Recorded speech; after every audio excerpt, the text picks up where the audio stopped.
So there. Now, here we are. We're down on the Cape Breton Road with Willie Bevan. I'm Lauren Kelly. We're flying what was an old trail that was used by the settlers way back about 100 years ago, and it was used up to the 1950s.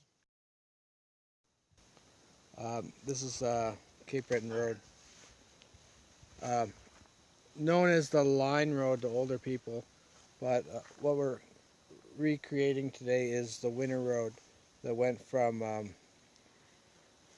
basically Tranum, Auburn to Fort Augustus to Mount Stewart. Every farmer that had something to sell or wanted to buy a product went to Mount Stewart at one time. Asking around to find out when this winter road was created, nobody knew. Nobody's that old uh, that's still alive, but pretty much said if there's a farmer with something to sell and a store to buy it, this road was used. So went up the line road, across a bunch of fields, through Kelly's farm, down through the woods, and then up the river. We're trying to recreate some of that today. So the doctor would be the first one to open it up in the fall or when the snow came, and he'd sort of pick the route through the field. Once the route was picked through the field, The only thing we know for sure is the fields it went through and the farmhouse that it went through.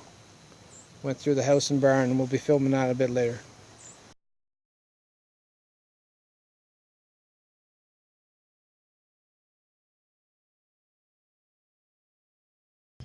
Okay, now we are flying over Edith and Gary Vissey's place, which was formerly owned by Charlie Kelly and his family, who were kind of stewards of the winter ice road. They brushed the road and they built the bridge on Black Run.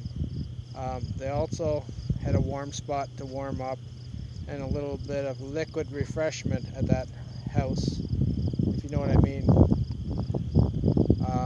But as soon you're coming up to Ellis Forest, the Vissey land fields of Ellis Forest, future organic blueberry fields in development.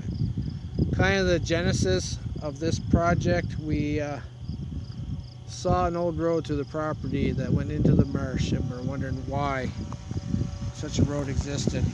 We asked around and found out that it was the old winter road that went to Mount Stewart.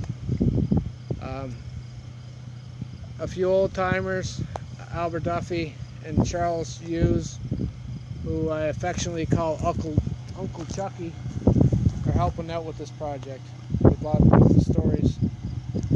Soon you'll be able to see the water and the Hillsborough River.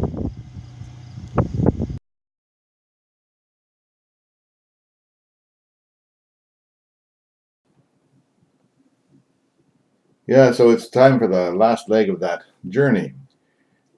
Here's a look at Clark's Creek when it comes onto the Hillsborough River. It borders right along Ellis Forest here. Now, we didn't use this as part of the road, but it's kind of a pretty view out here.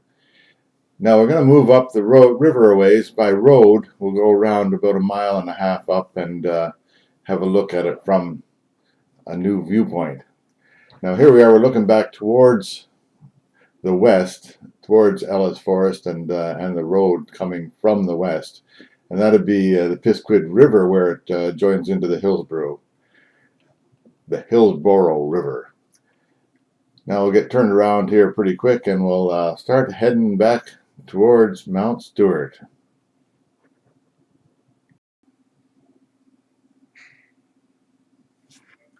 There we got turned around and up ahead in sights there is Mount Stewart, and that'll be the end of the ice road. This is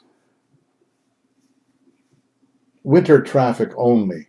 So it'll be 2 feet of ice on the road, and then whatever would drive on it, Model Ts, horse and buggies, whatever was available in the day, come into one of these landings up here and then head off to whatever feed store you wanted to go to. If you went to Clark's feed store, you'd go to Clark's wharf. If you went to a different feed store, you'd go to a different wharf.